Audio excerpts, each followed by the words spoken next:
نحمده ونصلي على رسوله الكريم اما بعد فاعوذ بالله من الشيطان الرجيم بسم الله الرحمن الرحيم رب اشرح لي صدري ويسر لي امري واحلل عقدة من لساني يفقه قولي رب زدني علما اللهم فقهنا في الدين اللهم إني أسألك إيمانا لا يرتد ونعيما لا ينفد ومرافقة محمد صلى الله عليه وسلم في أعلى جنة الخلد آمين يا رب العالمين. باب قول الله عز وجل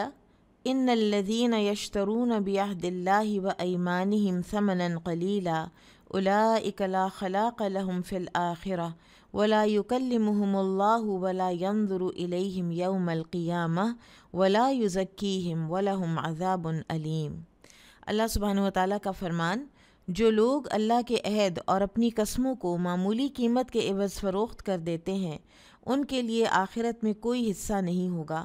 اور اللہ تعالیٰ ان سے قیامت کے دن ہم کلام نہیں ہوگا، اور نہ ان کی طرف نظر رحمت ہی سے دیکھے گا، اور نہ انہیں گناہوں سے پاکیزہ قرار دے گا، بلکہ ان کے لیے دردناک عذاب ہوگا کا بیان. امام بخاری یہاں پر کتاب الشہادات میں اس آیت کو لے کر آئے ہیں، سورہ آل عمران آیا 77. قال حدثني اسحاق قال اخبرنا يزيد بن هارون قال اخبرنا العوام قال حدثني ابراهيم ابو اسماعيل السكسكي سمع عبد الله بن ابي اوفى رضي الله عنهما يقول. عبداللہ بن ابی اوفا رضی اللہ عنہما سے روایت ہے، وہ کہتے ہیں اقام رجل، کھڑا ہوا ایک آدمی، سلعتہ، اپنا سودا لے کر بازار میں، فحلف باللہ، تو اس نے قسم کھائی اللہ کی، لقد اعطا بها ما لم يعطها، کہ یہ سامان میں نے اتنے میں خریدا ہے اور جتنے میں کہ اس نے نہیں خریدا تھا، اس کو نہیں دیا گیا تھا. فنزلت، تو یہ آیت نازل ہوئی، ان الذین یشترون بعہد اللہ وایمانہم ثمنا قلیلا، جو لوگ اللہ کے عہد اور اپنی قسموں کو معمولی قیمت کے عوض بیچ ڈالتے ہیں. یہ بھی ایک قسم کی گواہی ہے نا جو آپ دے رہے ہیں، آپ کی قسم آپ کی گواہی ہے اس بات پر کہ آپ کو اتنے میں وہ چیز مل رہی تھی، حالانکہ آپ کو اتنے میں وہ چیز نہیں مل رہی تھی. وقال ابن ابی اوفا الناجش آکل ربا خائن،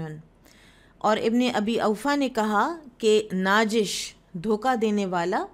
سود خور اور خیانت کرنے والا ہے. ناجش دھوکہ دینے والا، اصل میں ناجش کہتے ہیں ایسے دھوکے کو کہ جو خرید و فروخت کے وقت کیا جائے، اور خصوصاً پھر یہ لفظ استعمال ہوتا ہے بولی دے کر قیمت بڑھانے والے کے لیے. جو بولی دے کر قیمت بڑھا لے اس کے لیے یہ لفظ استعمال ہوتا ہے. کہ جیسے ہوتا ہے نا کہ کوئی لوگ ہیں، وہ آکشن ہو رہی ہے کوئی چیز، تو اس آکشن میں لوگ جینوئن بائرز ہیں اور وہ جتنا اس چیز کی قیمت سمجھتے ہیں اور جتنا وہ اوپر جا سکتے ہیں، جو انہوں نے اپنے لیے ایک مارجن رکھا ہوا ہے، اتنے تک وہ جا رہے ہیں. لیکن ایک بندہ، اس سیلر نے ایسا بٹھایا ہوا ہے کہ جو قیمت ایک جینوئن بائر کے اگینسٹ ایک قیمت لگا دیتا ہے کہ وہ جینوئن بائر مجبور ہو جاتا ہے اپنی قیمت کو بڑھانے پر، جبکہ یہ قیمت بڑھانے والا جو ہے یہ ارادہ نہیں رکھتا چیز کو خریدنے کا. تو ایسا انسان ناجش کہلاتا ہے، اور یہ ایسا ہی ہے کہ جو سود خور ہو اور جو خائن ہو. یعنی سود خوری اور خیانت جتنے بڑے گناہ ہیں اتنا ہی بڑا گناہ نجش ہے. قال حدثنا بشر بن خالد قال اخبرنا محمد بن جعفر عن شعبة عن سلیمان عن ابی وائل عن عبد اللہ رضی اللہ عنہ عن النبی صلی اللہ علیہ وسلم قال. عبداللہ بن مسعود رضی اللہ عنہ سے روایت ہے، وہ کہتے ہیں کہ نبی صلی اللہ علیہ وسلم نے فرمایا، من حلف علی یمین کاذبا، جس کسی نے جھوٹی قسم اٹھائی، حلف اٹھایا جھوٹا، لیقتطع مال الرجل، تاکہ اس کے ذریعے کسی آدمی کا مال قطع کر لے، کھا لے، ہڑپ کر جائے، او قال اخیہ، یا فرمایا اپنے بھائی کا، یعنی المؤمنون انما المؤمنون اخوہ، مومن تو آپس میں بھائی بھائی ہیں. تو کہاں یہ کہ جھوٹی قسمیں کھا کر ایک دوسرے کا حق مار لینا. اور ابھی ریسنٹلی کسی نے بتایا کہ ایک صاحب ہیں جن کا انتقال ہوا، اللہ تعالیٰ ان کے حال پہ رحم فرمائے، وہ 2 بیویاں چھوڑ کر گئے اور ڈھیروں جائیداد چھوڑ کر گئے، اور ان کی جو فرسٹ وائف ہیں ان کو انہوں نے کچھ نہیں دیا، اور سیکنڈ وائف کے پاس سب کچھ تھا۔ اب آٹومیٹیکلی جب ان کی وفات ہوئی تو ان کے ہر ایک میں سے، جیسے بیوہ کا 8واں حصہ ہوتا ہے، تو دونوں بیواؤں کا 16واں حصہ وہ جو ایک خاتون تھی ان کے نام لگتا گیا، جو فرسٹ وائف تھی ان کے نام بھی لگتا گیا۔ اب ان کی وائف نے پتہ نہیں کہاں کہاں رشوت دے دے کے ایک ڈاکیومنٹ دکھا لیا عدالت میں کہ میرے ہسبینڈ اس دنیا سے جانے سے پہلے یہ سب کچھ مجھے ہبہ کر گئے ہیں، لہٰذا اس پہلی بیوی کا اس میں کوئی حصہ نہیں ہے، اور عدالت نے وہ ڈاکیومنٹ مان لیا، اور یہ حتمی ہے، یہ طے ہے کہ ان کو کسی نے ہبہ نہیں کیا ہوا تھا۔ تو ہماری عدالتوں کے حالات بھی کچھ اسی طرح کے ہیں کہ چاہے تو وکیل کرائے پر لے لیں، چاہے تو جج کرائے پر لے لیں۔ ابھی ریسنٹلی کسی نے یہ بھی بتایا کہ لوگ پہلے تو وکیل کرتے تھے، اب وہ کہتے ہیں وکیل کرنے کی کیا ضرورت ہے، جج ہی کر لو، جج کو اتنا دے دو اور اپنے حق میں فیصلہ کروا لو۔ تو جس کسی نے بھی چاہے وہ فریق خود ہو، چاہے وہ کوئی وکیل ہو وہ پیسے کھائے، چاہے وہ کوئی جج ہو وہ پیسے کھائے، تو لقی اللہ وہو علیہ غضبان، تو وہ اللہ سے ملاقات کرے گا اس حال میں کہ اللہ اس پر غضبناک ہوں گے، اللہ تعالیٰ اس پر غضبناک ہوں گے۔ جو کوئی جتنا بھی حصہ ڈالتا ہے کسی کا مال ناحق کسی دوسرے کے حصے میں ڈالنے کے لیے، تو اللہ تعالیٰ اس پر قیامت کے دن غضبناک ہوں گے۔ وَأَنزَلَ اللَّهُ تَصْدِيقَ ذَلِكَ فِي الْقُرْآنِ، اور نازل فرمائی اللہ تعالیٰ نے اس چیز کی تصدیق قرآن میں، اور یہ کیا ہے؟ یعنی نبی صلی اللہ علیہ وسلم کی بات کی تصدیق اللہ سبحانہ وتعالیٰ نے نازل فرمائی، ان الذین یشترون بعہد اللہ وایمانہم ثمنا قلیلا الی قولہ عذاب علیم، کہ بے شک وہ لوگ جو اللہ کے عہد اور اپنی قسموں کو معمولی قیمت کے عوض بیچ ڈالتے ہیں اور دردناک عذاب ہے تک، الی قولہ عذاب علیم الآیہ، یعنی آیت کے اینڈ تک، آل عمران 77۔ فَلَقِيَنِ الْأَشْعَثُ فَقَالَ، تو وہ کہتے ہیں کہ پھر مجھے اشعث بن قیس ملے تو انہوں نے کہا، ما حدثکم عبداللہ اليوم، عبداللہ بن مسعود رضی اللہ عنہ نے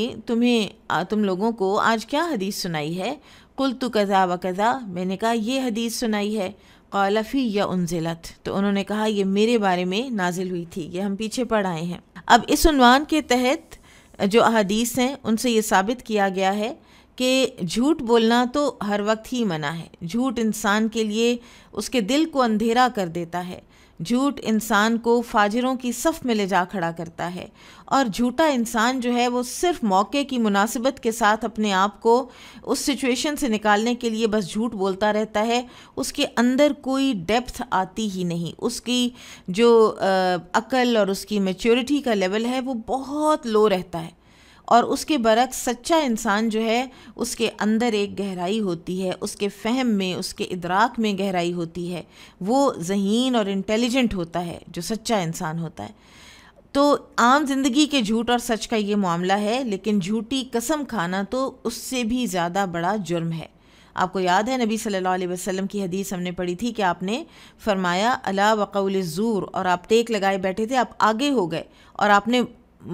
کئی مرتبہ یہ بات فرمائی کہ صحابہ نے سوچا کہ کاش آپ صلی اللہ علیہ وسلم چپ ہو جائیں، تو آپ نے قول اور فعل دونوں سے ایک سٹریس کر کے تو دکھایا کہ یہ کتنا بڑا گناہ ہے، اور خاص طور پر پھر عدالت کے روبرو جھوٹی قسم کھانا اور جھوٹی گواہی دینا، جس سے کسی دوسرے کی زندگی ہی بالکل پٹڑی چینج ہو جائے، اس کے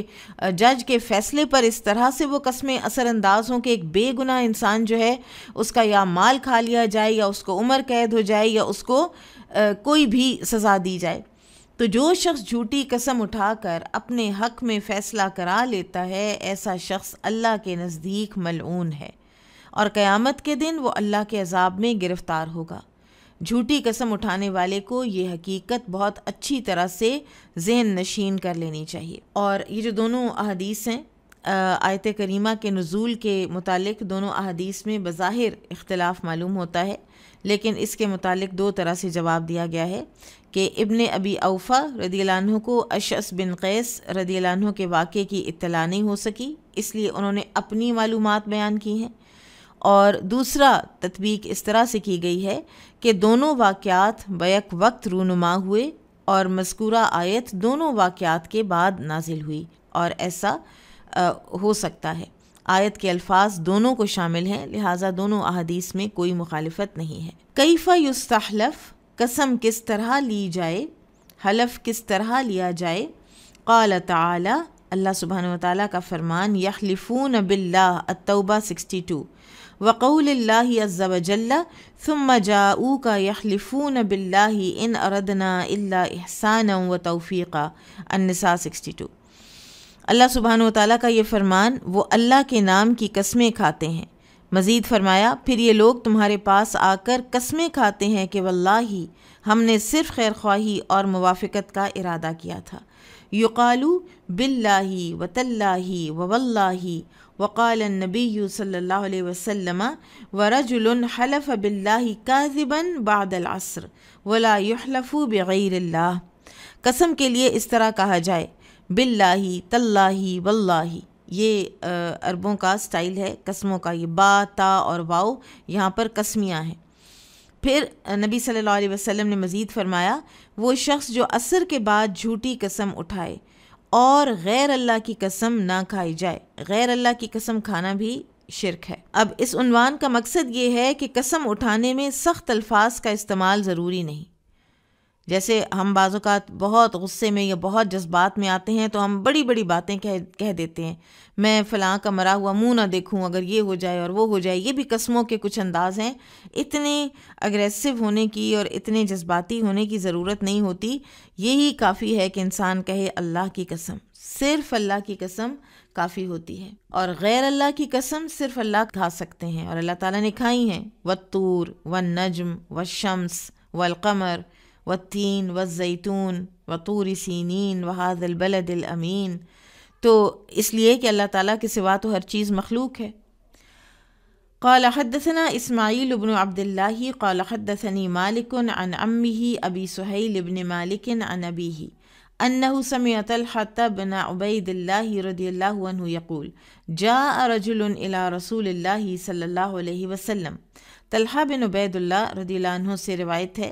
وہ فرماتے ہیں، یہ صحابی رسول ہیں، سابقون الاولون میں سے ہیں، اور عشرون مبشرون بالجنہ میں سے ایک ہیں، یعنی 10 مبشرہ میں سے جن کو دنیا ہی میں جنت کی بشارت دے دی گئی تھی۔ احد کے دن ان کا ایک ہاتھ اس طرح زخمی ہوا تھا کہ پھر وہ پیرالائز ہو گیا تھا، اور ساری زندگی ایک ہاتھ ان کا پیرالائزڈ ہی رہا ہے، اور پیرالائزڈ ہاتھ کے باوجود نبی صلی اللہ علیہ وسلم کے ساتھ ساتھ یہ بعد کے غزوات میں بھی شریک رہے ہیں۔ تو یہ فرماتے ہیں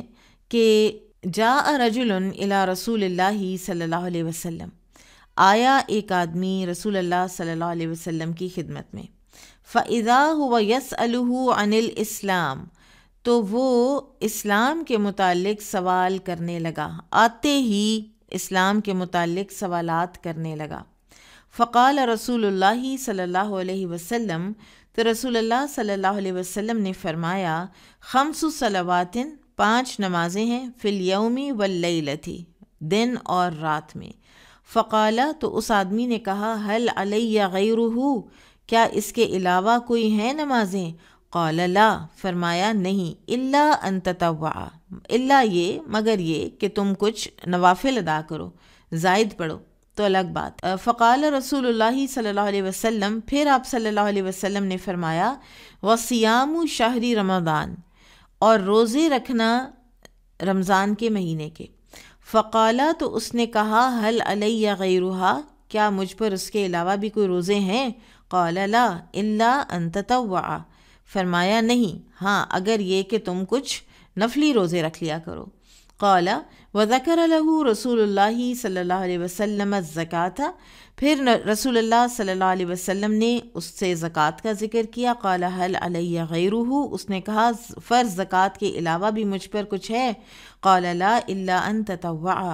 تو آپ صلی اللہ علیہ وسلم نے فرمایا کہ نہیں مگر یہ کہ تم کچھ خود سے نفلی صدقات کیا کرو۔ قالا، پھر وہ راوی کہتے ہیں، فَأَدْبَرَ الرَّجُلُ، وہ پیٹ پھیر کے چلا گیا وہ آدمی، وَهُوَ يَقُولُ، جب کہ وہ کہہ رہا تھا، وَاللَّهِ، اللہ کی قسم، لَا أَزِيدُ عَلَى هَذَا وَلَا أَنْقُصُ، نہ میں اس سے زیادہ کروں گا نہ میں اس سے کمی کروں گا۔ قال رسول اللہ صلی اللہ علیہ وسلم، تو رسول اللہ صلی اللہ علیہ وسلم نے فرمایا افلح ان صدقہ، یہ فلاح پا گیا اگر یہ سچ کہہ رہا ہے تو، یعنی اگر یہ سچا ہے نا کہ یہ فرائض پر رہے گا، یہ فرائض میں کمی نہیں کرے گا، چلو بیشی نہ بھی کرے، زیادہ نہ بھی کرے، لیکن کمی نہیں کرے گا، تو یہ فلاح پا جائے گا۔ قال حدثنا موسى بن اسماعیل قال حدثنا جویریة قال ذکر نافع عن عبد الله رضی اللہ عنہ ان النبی صلی اللہ علیہ وسلم قال من كان حالفا فلیحلف باللہ او لیصمت۔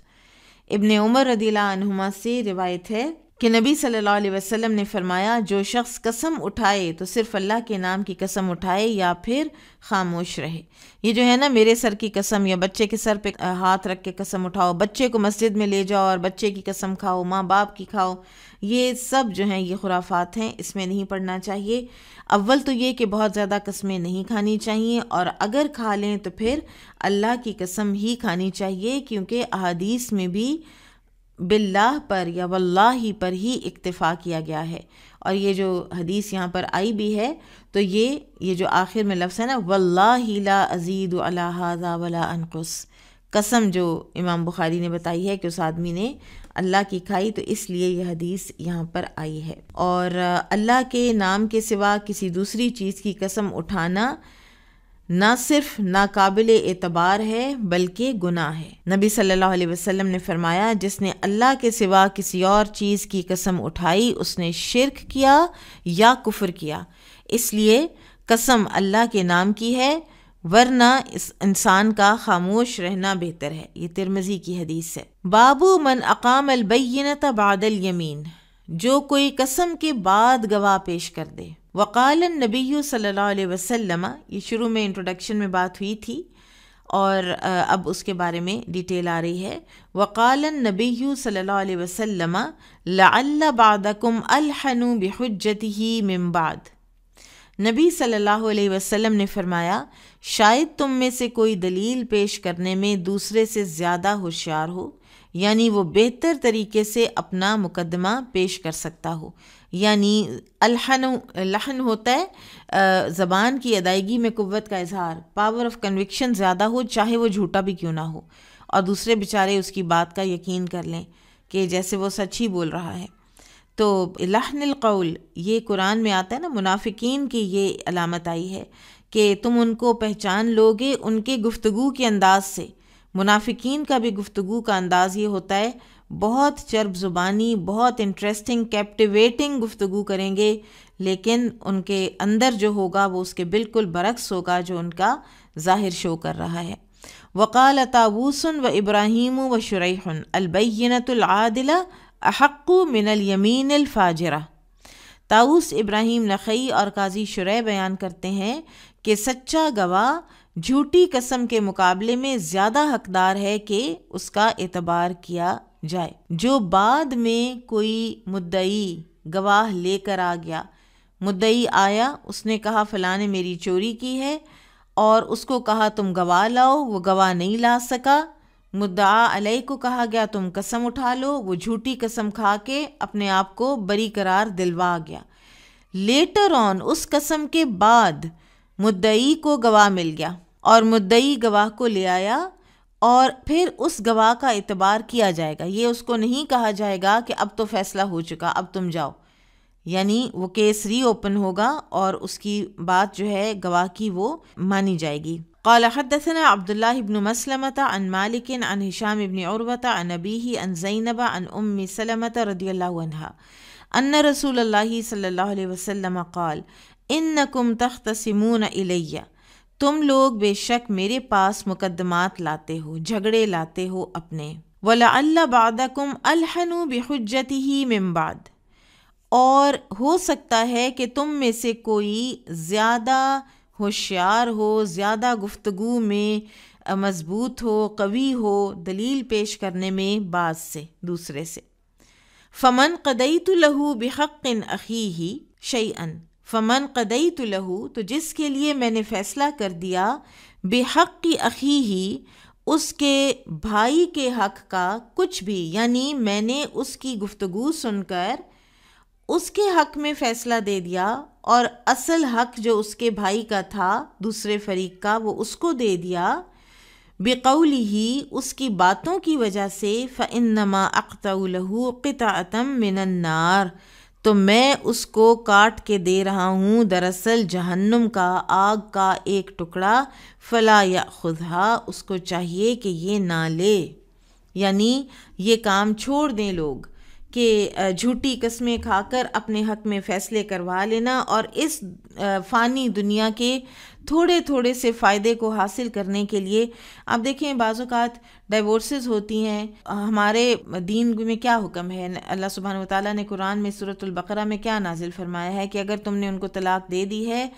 تو تمہارے لیے حلال نہیں ہے ان تأخذوا مما آتیتموہن شیئا کہ تم اس میں سے کچھ بھی لو جو تم نے ان کو کوئی ذرا سی چیز بھی دی ہوئی ہے۔ اب وہ بچیاں لے جاتی ہیں، اگر وہ زیور وغیرہ لے جاتی ہیں، ان کے اوپر ظلم بھی ہوا، ان کو طلاق بھی ملی اور وہ زیور لے گئیں، تو اب اس زیور کے کیسز عدالت میں دائر ہو جاتے ہیں کہ یہ چوری کر کے لے گئی ہے، اس نے تھیفٹ کیا ہے، اس نے چوری کی ہے، اور اس بچی کو پھر عدالت میں گھسیٹا جاتا ہے۔ وہ وہاں کے نکاح میں تھی، وہ اس کا مہر تھا، وہ اس کے تحائف تھے، اس کو ایک تو طلاق ہوئی، پھر وہ چیزیں لے گئی تو اس کے اوپر چوری کا مقدمہ کروا دیا گیا۔ اور اگر کوئی فریق اسٹرانگ ہے اور اگر کسی فریق نے کسی ایسی عدالت میں رجوع کیا ہے کہ جہاں انصاف نام کی کوئی چیز نہیں ہے تو پھر وہ اپنے حق میں فیصلہ تو کروا لیں گے، یا مجبوراً اپنی عزت کا خیال رکھتے ہوئے عین ممکن ہے کہ اس بچی کو وہ تحفے تحائف جو ہیں وہ واپس کر دے کہ یہ واپس لے جائیں۔ تو بہرحال اس حدیث سے یہ بھی پتہ چلتا ہے کہ قاضی کا فیصلہ حرام کو حلال اور حلال کو حرام نہیں کرتا۔ اور پھر یہ کہ اگر دو جھوٹے گواہ کسی شخص کے لیے مال کی گواہی دیں اور قاضی بظاہر ان کی سچائی پر فیصلہ کر دے تو جس کے لیے مال کا فیصلہ کیا گیا ہے اس کے لیے وہ مال حلال نہیں ہوگا۔ یہ بہت امپورٹنٹ ایک کانسیپٹ ہے کہ عدالت میں آپ کے حق میں فیصلہ ہو گیا اور اب آپ کہیں کہ اب چاہے وہ حرام بھی تھا تو اب تو حلال ہو گیا کیونکہ عدالت نے فیصلہ کر دیا ہے۔ نہیں، اگر وہ حرام ہے تو عدالت کے کسی غلط فیصلے کی وجہ سے وہ آپ کے لیے حلال نہیں ہوگا، وہ آپ کے لیے پھر بھی حرام رہے گا، بلکہ آپ دگنے گناہ کا ارتکاب کریں گے کہ آپ جھوٹ بھی بول رہے ہیں، حرام مال بھی لے رہے ہیں اور جھوٹ بھی بول رہے ہیں۔ تو انسان کو بہت کوشش کرنی چاہیے کہ انسان اپنے آپ کو حلال تک محدود رکھے، چاہے وہ بظاہر کم ہی کیوں نہ ہو۔ اللہ تعالیٰ اسی میں برکت عطا فرمائیں گے انشاءاللہ۔ اسی طرح اگر جھوٹے گواہ کسی پر قتل کی گواہی دیں تو مقتول کے وارث کے لیے جائز نہیں کہ اس سے قصاص لے جبکہ اسے گواہوں کے جھوٹے ہونے کا علم بھی ہو۔ علامہ کرمانی فرماتے ہیں کہ حدیث میں موجود صورتحال اس وقت متصور ہوگی کہ قسم اٹھانے کے بعد گواہ پیش کیے جائیں۔ صحیح بخاری کے ایک شارح ابن منیر نے اس حدیث کی عنوان سے مطابقت ان الفاظ میں بیان کی ہے کہ جھوٹی قسم کھا کر کوئی شخص کسی چیز کو اپنے لیے حلال یا اپنا حق اس پر ثابت نہیں کر سکتا، وہ چیز قسم اٹھانے کے بعد بھی اس پر حرام ہی رہے گی۔ قسم اٹھانے سے پہلے اور بعد دونوں حالتوں میں وہ چیز حقدار کی ہے اگر وہ گواہی لے آئے۔ سچ ہمارے جھوٹ سے چینج نہیں ہوتا، کور اپ ہو سکتا ہے، کوئی زیادتی کر کے کوئی چیز لے سکتا ہے، اس سے ناحق لے سکتا ہے، لیکن سچ جو ہے وہ چینج نہیں ہوتا۔ اچھا، یہ کانسیپٹ جو ہے یہ ہر چیز میں اپلائی ہوتا ہے، اسلام کے ہر حکم میں اپلائی ہوتا ہے۔ اب اگر کسی جگہ پر آپ کو کوئی ایسا لگ رہا ہے کہ کسی حکومت نے کوئی ایسی لیجسلیشن ہے یا ان کا کوئی ایسا لا ہے کہ جو اسلام کے خلاف ہے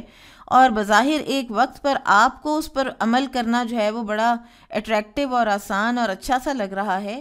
تو کیا وہ حلال بھی ہو جاتا ہے؟ نہیں، وہ حلال بھی نہیں ہوتا، اور ایسا بھی نہیں ہے کہ آپ بری ذمہ ہو گئے اس کے اوپر عمل کرتے ہوئے، آپ نہ عمل کریں نا اس کے اوپر،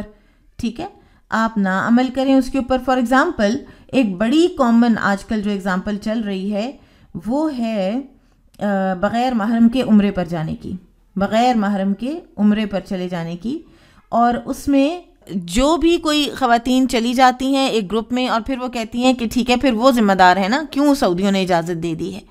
تو بھلے وہ اجازت دے دیں، تو ان کے کہنے سے کوئی شریعت کا حکم جو ہے وہ تو چینج نہیں ہوگا نا. آپ خود عقل ہوش مند رکھنے والے انسان ہیں، مت رکھنے والے انسان ہیں، تو آپ پتہ کریں، آپ دیکھیں کہ فقہائے کرام اور علماء کرام جو دین کی اصل صحیح درست سمجھ رکھتے ہیں اس کے بارے میں وہ کیا کہتے ہیں. انہوں نے اگر اپنا کوئی امیج بنانے کے لیے کوئی اگر یہ اجازت دی ہے تو کیا اس کو اسی طرح سے بے دریغ اب استعمال کرنا شروع کر دیا جائے؟ تو یہ حکم جو ہیں یہ کسی کی بھی اجازت سے، کسی دنیا کی عدالت کے فیصلے سے جو ہے یہ چینج نہیں ہوتے. کوئی بھی حکم ہو عدالت کا وہ چینج نہیں ہوگا. بابو من امر بانجاز الوعد، جس نے وعدہ پورا کرنے کا حکم دیا. وفعلہ الحسن، امام حسن البصری رحمہ اللہ نے ایسا کیا، یعنی اپنے وعدے کے مطابق عمل کر کے دکھایا. وَاذْكُرْ فِي الْكِتَابِ اسماعیل إِنَّهُ كَانَ صَادِقَ الْوَعْدِ. اللہ سبحانہ و تعالیٰ کا فرمان ہے کہ اس کتاب میں اسماعیل کا ذکر کرو، اسماعیل علیہ السلام کا قصہ بیان کرو، وہ وعدے کے سچے رسول نبی تھے. مریم 54. وَقَضَىٰ ابن الاشوع بالوعد، اور ابن اشوع نے وعدہ کرنے کے متعلق فیصلہ کیا. وَذَكَرَ ذَلِكَ عَنْ سَمُرَةَ بْنِ جُنْدَبٍ، اور سمرہ بن جندب رضی اللہ عنہ نے اسی طرح اس کا ذکر کیا، یعنی اسی طرح نقل کیا. وقال المسور بن مخرمہ، اور مسور بن مخرمہ نے کہا سمعت النبی صلی اللہ علیہ وسلم، کہ میں نے سنا نبی صلی اللہ علیہ وسلم کو. وذکر السحر لہ، اور وہ اپنے داماد ایک تھے ان کا ذکر کر رہے تھے. فقال، تو آپ نے فرمایا وعدنی فوفانی، یہ تعریف کی آپ صلی اللہ علیہ وسلم نے اپنے داماد کی جو کہ ابو العاص بن ربیع ان کا نام تھا، اور آپ صلی اللہ علیہ وسلم کی صاحبزادی سب سے بڑی بیٹی سیدہ زینب بنت رسول اللہ صلی اللہ علیہ وسلم کے شوہر تھے. سیدہ خدیجہ رضی اللہ تعالیٰ عنہ کے بھانجے بھی تھے، اور انہوں نے جو نبی صلی اللہ علیہ وسلم نے بدر کے دن یہ گرفتار ہوئے تو آپ صلی اللہ علیہ وسلم نے ان کو اس وعدے پر چھوڑا کہ تم زینب کو ادھر بھیج دو گے مدینہ. تو انہوں نے پھر اپنا وعدہ سچ کر دکھایا، اور اپنی جو جذباتی جو محبت تھی، یا اس وقت وہ وعدہ خلافی کرتے بھی تو کوئی پکڑے نہ جاتے اس وقت، تو for that time at least, تو بہرحال انہوں نے اپنا وعدہ پورا کیا. تو نبی صلی اللہ علیہ وسلم ان کی اس ٹریٹ کی، اس بات کی ہمیشہ تعریف فرماتے تھے کہ اس نے جب مجھ سے وعدہ کیا تو اس نے اس کو پورا کیا. قال ابو عبداللہ یعنی امام بخاری فرماتے ہیں رأیت اسحاق ابن ابراہیم یحتج بحدیث ابن اشوع.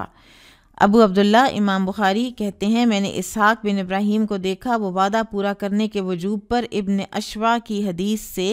دلیل لیتے تھے. سو وعدہ بھی خود پر ایک قسم کی گواہی ہے، لہٰذا امام بخاری وعدے کو پورا کرنے میں کو بھی کتاب الشہادات میں لے کر آئے ہیں. اور امام بخاری رحمہ اللہ کا موقف یہ معلوم ہوتا ہے کہ عدالت فیصلہ کرتے وقت اگر مدعا علیہ سے وعدہ لیتی ہے کہ اس فیصلے کو تسلیم کرتے ہوئے اس پر عمل درآمد کرے،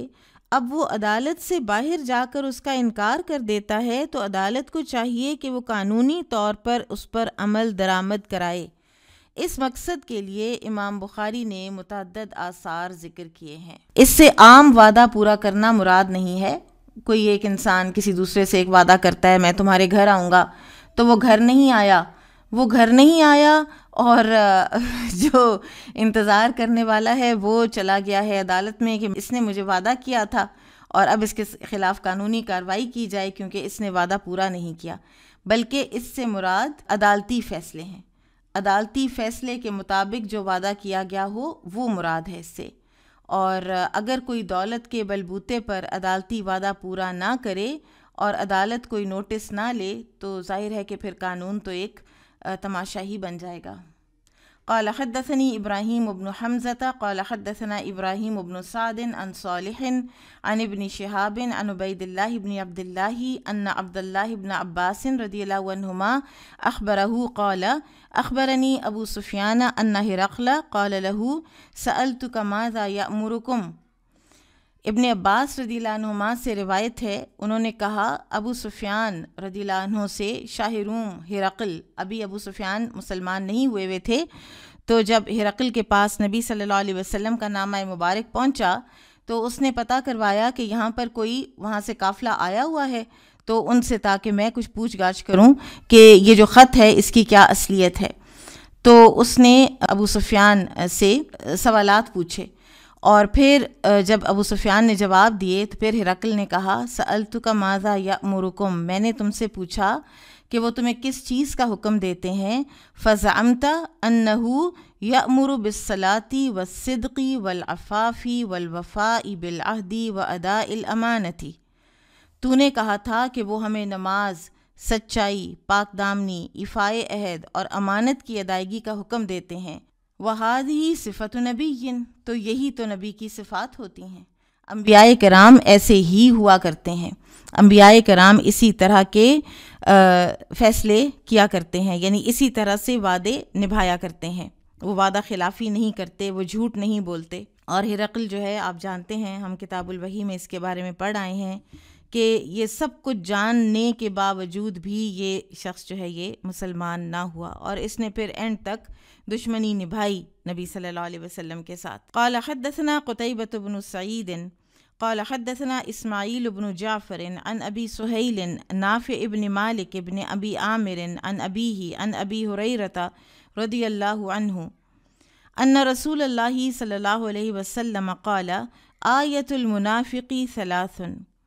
رسول اللہ صلی اللہ علیہ وسلم نے فرمایا، ابو ہریرہ رضی اللہ عنہ کی روایت ہے کہ منافق کی 3 علامات ہیں۔ اذا حدث کذب، جب بات کرے تو جھوٹ بولے، واذا اؤتمن خان، اور جب امانت اس کے سپرد کی جائے تو خیانت کرے، واذا وعد اخلف، اور جب اس کوئی وعدہ کرے تو اس کی خلاف ورزی کرے۔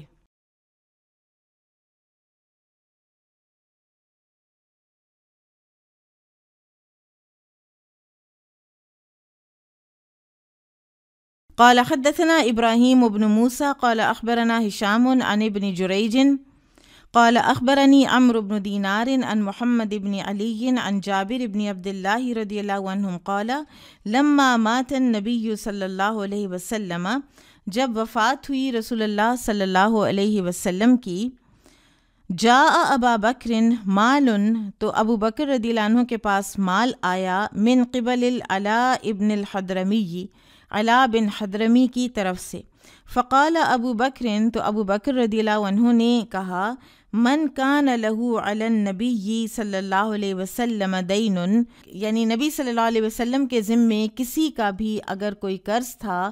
او کانت لہ قبلہ عدۃ فلیأتنا، اور یا وہ کہے کہ رسول اللہ صلی اللہ علیہ وسلم نے اس کے ساتھ کوئی وعدہ کیا تھا تو وہ فلیأتنا، ہمارے پاس آ جائے۔ قال جابر، تو جابر کہتے ہیں، فقلت، تو میں نے کہا، وعدنی رسول اللہ صلی اللہ علیہ وسلم، مجھ سے وعدہ کیا تھا رسول اللہ صلی اللہ علیہ وسلم نے، ان یعطینی ہاکذا وہاکذا وہاکذا، کہ آپ صلی اللہ علیہ وسلم مجھے دیں گے اتنا اتنا اور اتنا، کہ آپ نے اپنے دونوں ہاتھ 3 مرتبہ پھیلائے۔ فبسط یدیہ 3 مرات، 3 مرتبہ ہاتھ پھیلائے۔ قال جابر، تو جابر کہتے ہیں، فعد فی یدی 500، تو ابو بکر رضی اللہ عنہ نے میرے ہاتھ میں 500، ثم 500، پھر 500، ثم 500، پھر 500 درہم دے دیے، یعنی نبی صلی اللہ علیہ وسلم کا وعدہ ان کی وفات کے بعد ابو بکر رضی اللہ تعالیٰ عنہ نے پورا کیا ایز اے statesman۔ قال حدثني محمد بن عبد الرحیم قال اخبرنا سعید بن سلیمان قال حدثنا مروان بن شجاع عن سالم الافطسی عن سعید بن جبیر قال سألنی یہودی من اہل الحیرہ، سعید بن جبیر رضی اللہ عنہ سے روایت ہے، انہوں نے کہا، مجھ سے اہل ہیرا کے ایک یہودی نے سوال کیا، ایل اجلین قضا موسیٰ، موسیٰ علیہ السلام نے 2 مدتوں میں سے کون سی مدت پوری کی تھی؟ کون سی مدت کی بات ہو رہی ہے یہاں پر؟ کہ جو شیخ مدین کے ساتھ ان کا معاہدہ ہوا تھا کہ 8 یا 10 سال۔ قلتو، میں نے کہا، لا ادری حتی اقدم علی حبر العربی فاسألہ، تو کہتے ہیں سعید بن جبیر کہ میں اس وقت تک کچھ نہیں کہہ سکتا، یعنی انہوں نے جواب دیا یہودی کو، جب تک عرب کے بڑے عالم کے پاس جا کر نہ پوچھ لوں۔ فقدمت تو میں گیا، فسألت ابن عباس تو میں نے ابن عباس سے سوال کیا، فقالا تو انہوں نے کہا، قضا اکثرہما واطیبہما، انہوں نے زیادہ اور بڑی لمبی اور زیادہ عمدہ والی مدت پوری کی تھی۔ ان رسول اللہ صلی اللہ علیہ وسلم اذا قال فعل، بے شک اللہ کا رسول جب کوئی بات کہتا ہے تو اس کو پوری بھی کرتا ہے۔ باب لا یسأل اہل الشرک عن الشہادۃ وغیرہا، اہل شرک سے گواہی وغیرہ کے متعلق سوال نہ کیا جائے۔ وقال الشعبی لا تجوز شہادۃ اہل الملل بعضهم علی بعض، امام شعبی بیان کرتے ہیں کہ دوسری ملت والوں کی گواہی ایک دوسرے کے خلاف لینی جائز نہیں۔ لقولہ عز وجل، اللہ سبحانہ وتعالیٰ کے اس فرمان کے مطابق، فَأَغْرَيْنَا بَيْنَهُمُ الْعَدَاوَةَ وَالْبَغْضَاءَ، کہ ہم نے ان کے درمیان عداوت اور بغض ڈال دیا ہے۔ وقال ابو ہریرہ عن النبی صلی اللہ علیہ وسلم، اور ابو ہریرہ نبی صلی اللہ علیہ وسلم سے روایت کرتے ہیں، لا تصدقوا اہل الکتاب ولا تکذبوہم، نہ تصدیق کرو اہل کتاب کی اور نہ ان کی تکذیب کرو، نہ انہیں سچا قرار دو نہ انہیں جھوٹا قرار دو۔ وقولو، اور کہا کرو، آمنا باللہ وما انزل، البقرہ 136، بلکہ تم کہا کرو کہ ہم اللہ اور جو کچھ اس کی طرف سے اتارا گیا ہے اس پر ایمان لائے۔ اب یہ جو بنی اسرائیل کی روایات ہیں، ان کے لیے 3 جو ہیں وہ ہمارے پاس اصول ہیں۔ پہلا یہ کہ ان کی طرف سے کوئی ایسی معلومات آپ کو مل رہی ہیں کہ جو قرآن حکیم کے اور صحیح حدیث کے خلاف نہیں ہیں، تو پھر وہ آپ لے سکتے ہیں، ٹھیک ہے، کیونکہ جو قرآن میں کئی ڈیٹیلز مینشن نہیں ہوئیں جو تورات میں مینشن ہوئی ہیں کسی واقعے کی، اور وہ قرآن کے واقعے کے خلاف نہیں پڑتی، تو آپ اس کو لے سکتے ہیں۔ دوسری جو اصول ہے وہ یہ ہے کہ جن کے بارے میں قرآن خاموش ہے لیکن تورات کچھ معلومات دے رہی ہے، تو ان کو لینے میں کوئی حرج نہیں ہے، ٹھیک ہے۔ ایک وہ چیز ہے جو سیم ہے قرآن اور تورات میں،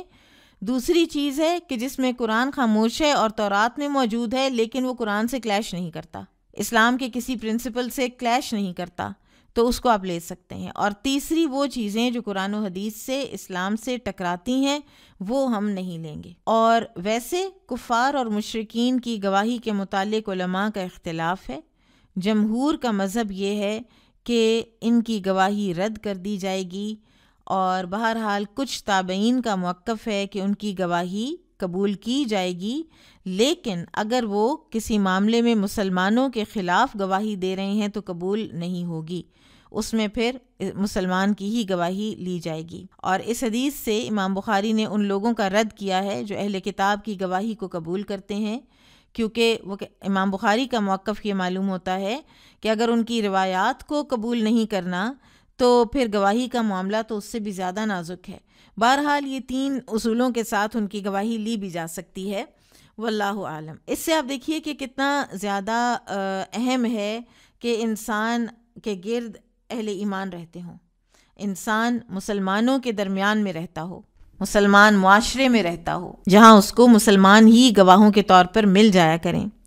قال حدثنا يحيى بن بكير قال حدثنا الليث عن يونس عن ابن شهاب عن عبيد الله بن عبد الله بن عتبة عن عبد الله بن عباس رضي الله عنهما قال يا معشر المسلمين، عبداللہ بن عباس رضی اللہ عنہما سے روایت ہے، انہوں نے فرمایا، اے جماعت اہل اسلام، کیف تسألون اہل الکتاب، کیسے تم لوگ اہل کتاب سے سوال کر سکتے ہو، کیوں کر سوال کرتے ہو؟ وَكِتَابُكُمُ الَّذِي انزل علی نبیہ صلی اللہ علیہ وسلم، حالانکہ تمہاری کتاب جو اللہ نے اپنے نبی صلی اللہ علیہ وسلم پر نازل کی، احدث الاخبار باللہ، وہ تو اللہ کی طرف سے تازہ خبریں دینے والی ہے، یعنی وہ تو لیٹسٹ ہے۔ تقرؤونہ لم یشب، جسے تم خود پڑھتے ہو اور اس میں کوئی ملاوٹ نہیں ہے، اس میں کوئی ملاوٹ نہیں ہے۔ وقد حدثکم اللہ ان اہل الکتاب بدلوا ما کتب اللہ، اور تمہیں بتا چکے ہیں اللہ سبحانہ و تعالیٰ کہ اہل کتاب نے تو اللہ کی کتاب کو بدل ڈالا تھا، وغیروا بأیدیہم الکتاب، اور انہوں نے اپنے ہاتھوں سے اس کے اندر تبدیلی کر دی تھی، فقالوا، اور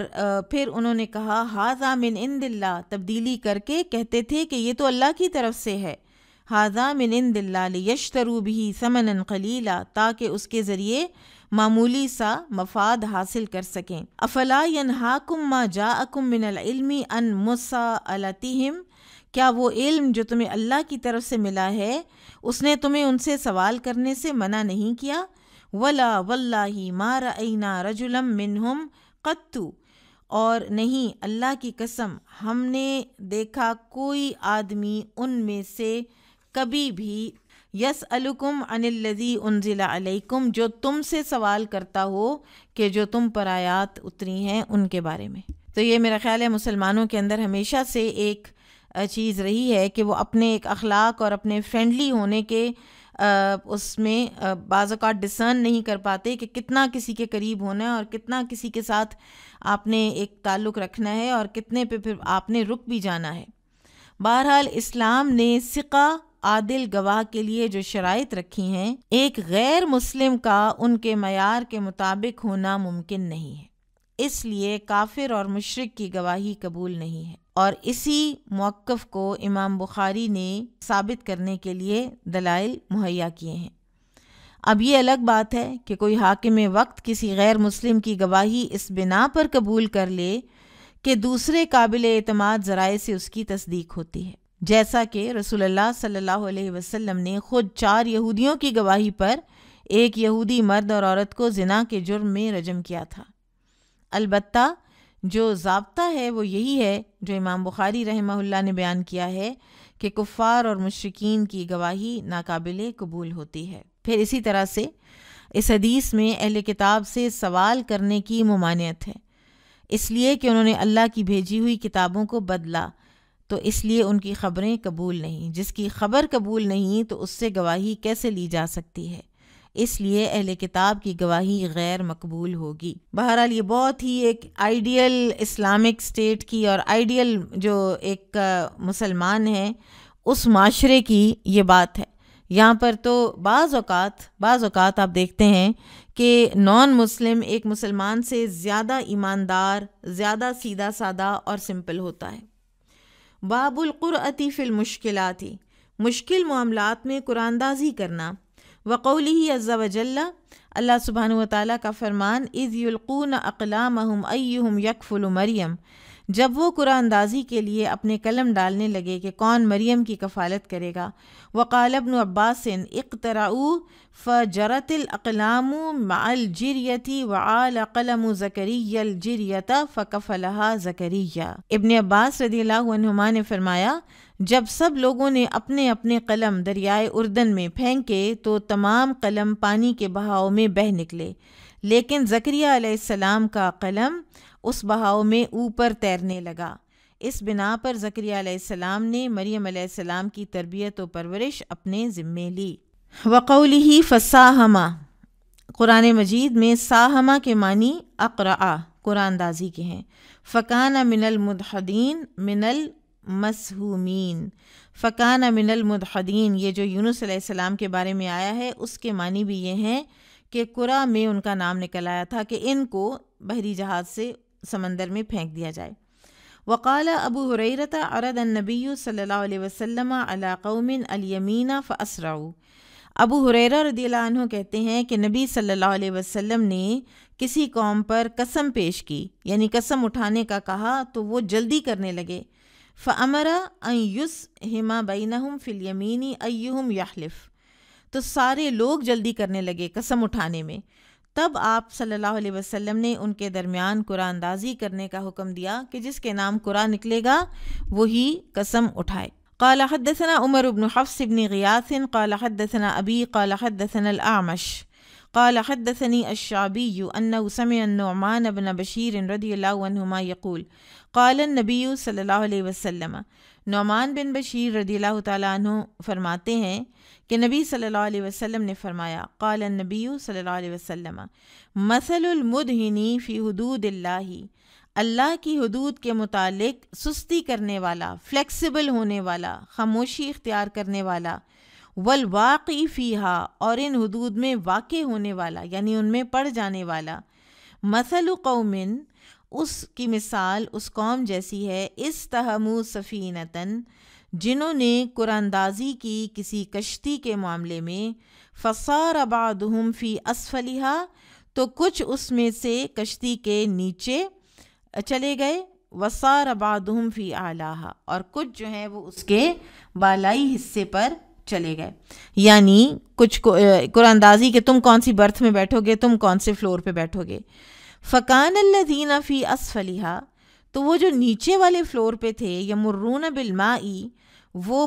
پانی لینے کے لیے آتے، علی الذین فی اعلیھا اور وہ گزرتے ان کے پاس سے جو اپر فلور پہ تھے، فتأذوا بہ تو جو اپر فلور والے تھے ان کو ان کا آنا ناگوار گزرتا، فاخذ فأسا تو ان میں سے ایک آدمی نے کلہاڑا اٹھایا، فجعل ینقر اسفل السفینۃ اور لگا سوراخ کرنے کشتی کے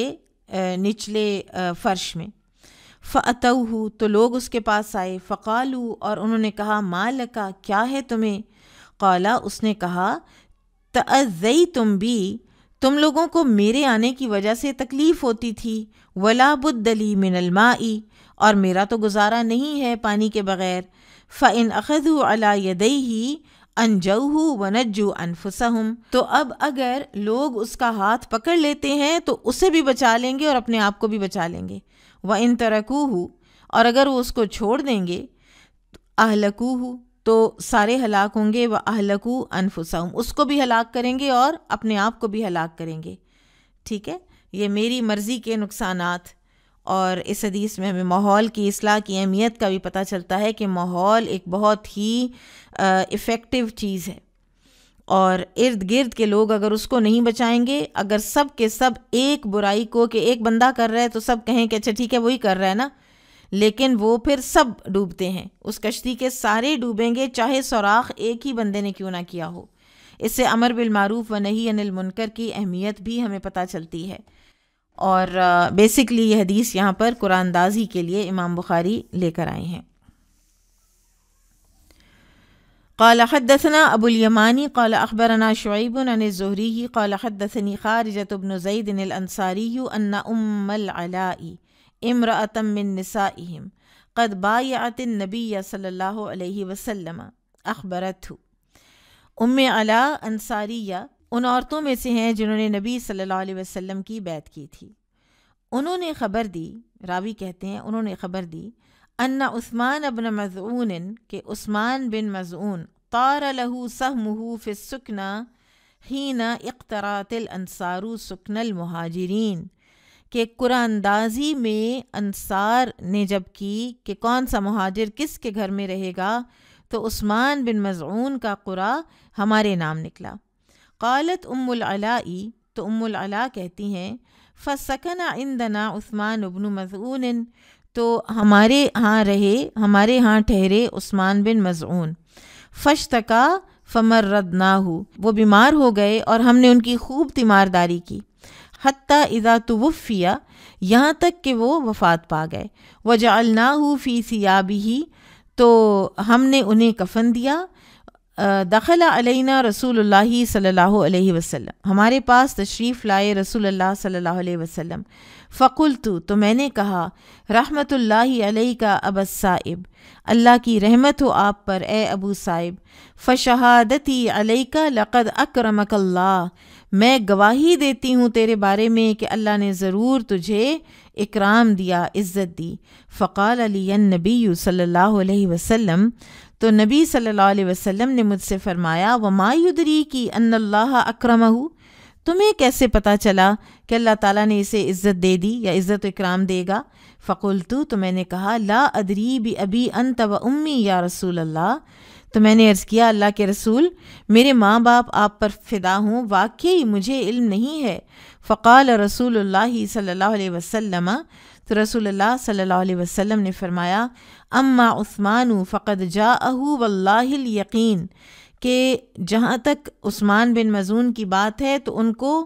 واللہ موت آ چکی ہے، وانی لارجو لہ الخیر، اور میں اللہ تعالیٰ سے ان کے لیے خیر کی امید رکھتا ہوں، واللہ ما ادری، اور قسم اللہ کی میں بھی نہیں جانتا، وانا رسول اللہ، جبکہ میں اللہ کا رسول ہوں، ما یفعل بہ، کہ ان کے ساتھ کیا معاملہ کیا جائے گا۔ قالت، وہ کہتی ہیں ام العلا، فواللہ لا ازکی احدا بعدہ ابدا، پس اللہ کی قسم میں نے اس کے بعد کسی کو پاک باز نہیں کہا۔ تعریفوں کے جو ایک ایگزیجریٹڈ پل ہوتے ہیں وہ بالکل نہیں باندھنے چاہیے کسی کے لیے بھی۔ فاحزننی ذالک، البتہ اس گفتگو نے مجھے غمگین کر دیا کہ کیا عثمان بن مظعون اس بات کے حقدار نہیں؟ قالت، پھر کہتی ہیں، فنمت، کہ پھر میں سوئی، فاریت لعثمان عینا تجری، تو میں نے عثمان کے لیے ایک چشمہ دیکھا جو جاری تھا، فجئت الی رسول اللہ صلی اللہ علیہ وسلم، تو میں آئی رسول اللہ صلی اللہ علیہ وسلم کے پاس، فاخبرتہ، تو میں نے آپ کو اس بات کی خبر دی، فقال ذلک عملہ، تو آپ صلی اللہ علیہ وسلم نے فرمایا کہ یہ اس کا عمل ہے، یعنی جو اب بھی جاری ہے۔ تو لہٰذا یہ فلاں کو بہشتی کہنا، فلاں بہشتی، فلاں جنتی، تو یہ کسی کے مرنے کے بعد بھی ہمیں بالکل پتہ نہیں ہے۔ اور بہرحال یہاں پر حدیث جو ہے وہ آئی ہے، امام بخاری قرآن اندازی کا ثابت کر رہے ہیں۔ جواز۔ قال حدثنا محمد بن مقاتل قال اخبرنا عبد الله قال اخبرنا يونس عن الزهري قال اخبرني عروة عن عائشة رضي الله عنها قالت كان رسول الله صلى الله عليه وسلم اذا اراد سفرا اقرأ بين نسائه فأيتهن خرج سهمها خرج بها معه وكان يقسم لكل امرأة منهن يومها وليلتها غیر ان سودة بنت زمعة وهبت يومها وليلتها لعائشة زوج النبي صلی اللہ علیہ وسلم تبتغی بذلك رضا رسول اللہ صلی اللہ علیہ وسلم۔ بارہا یہ حدیث گزر چکی ہے۔ عائشہ رضی اللہ عنہ سے روایت ہے کہ انہوں نے فرمایا، جب رسول اللہ صلی اللہ علیہ وسلم سفر کا ارادہ کرتے تو اپنی بیویوں کے درمیان قرآن اندازی کرتے، جس کے نام قرآن نکلتا اسے اپنے ساتھ سفر میں لے جاتے۔ آپ صلی اللہ علیہ وسلم نے اپنی ہر بیوی کے لیے ایک دن اور ایک رات کی باری مقرر کر رکھی تھی، لیکن سودا بنت زمعہ نے اپنی باری ام المومنین عائشہ رضی اللہ عنہ کو ہبہ کر دی تھی۔ اس سے وہ رسول اللہ صلی اللہ علیہ وسلم کی خوشنودی حاصل کرنا چاہتی تھیں۔ اس حدیث سے بھی قرآن اندازی کا ثبوت ملتا ہے جب حقوق میں سب برابر ہوں اور فیصلہ نہ ہو سکتا ہو۔ قال حدثنا اسماعیل قال حدثني مالک عن سمی مولا ابی بکر عن ابی صالح عن ابی ہریرہ رضی اللہ عنہ ان رسول اللہ صلی اللہ علیہ وسلم قال، ابو ہریرہ رضی اللہ عنہ سے روایت ہے کہ رسول اللہ صلی اللہ علیہ وسلم نے فرمایا،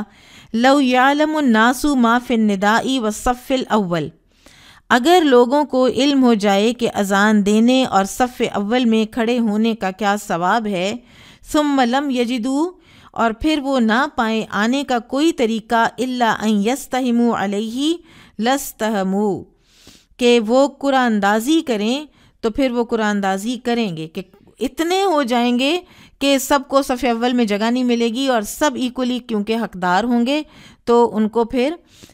قرآن کرنا پڑے گا، قرآن نکالنا پڑے گا۔ وَلَوْ يَعْلَمُونَ مَا فِي التَّهْجِيرِ لَاسْتَبَقُوا إِلَيْهِ، اور اگر وہ یہ جان لیتے کہ جلدی بر وقت نماز پڑھنے میں کیا ثواب ہے، لیٹ نماز پڑھنے والے جو ہیں وہ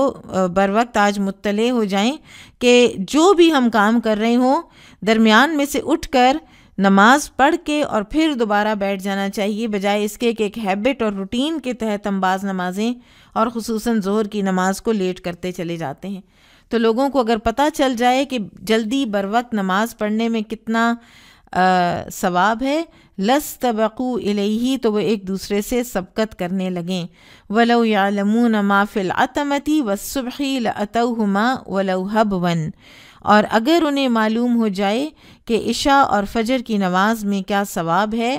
تو ان نمازوں میں یعنی باجماعت پڑھنے میں تو ان نمازوں میں ضرور شریک ہوں، اگرچہ انہیں گھٹنوں کے بل آنا پڑے۔ یہاں پر بھی کیونکہ شروع میں قرآن اندازی کا ذکر ہے تو لہٰذا امام بخاری یہاں پر بھی قرآن اندازی کے جواز کو ثابت کرنے کے لیے یہ احادیث لے کر آئے ہیں۔ اور قرآن اندازی بھی دراصل کسی ایک کے حق میں فیصلہ کر دیتی ہے نا، تو اسی لیے امام بخاری اس کو کتاب الشہادات ہی میں لے آئے ہیں۔ بارک اللہ فیکم، سبحانک اللہم و بحمدک، اشہد ان لا الہ الا انت، استغفرک و اتوب الیک۔ السلام علیکم و رحمۃ اللہ وبرکاتہ۔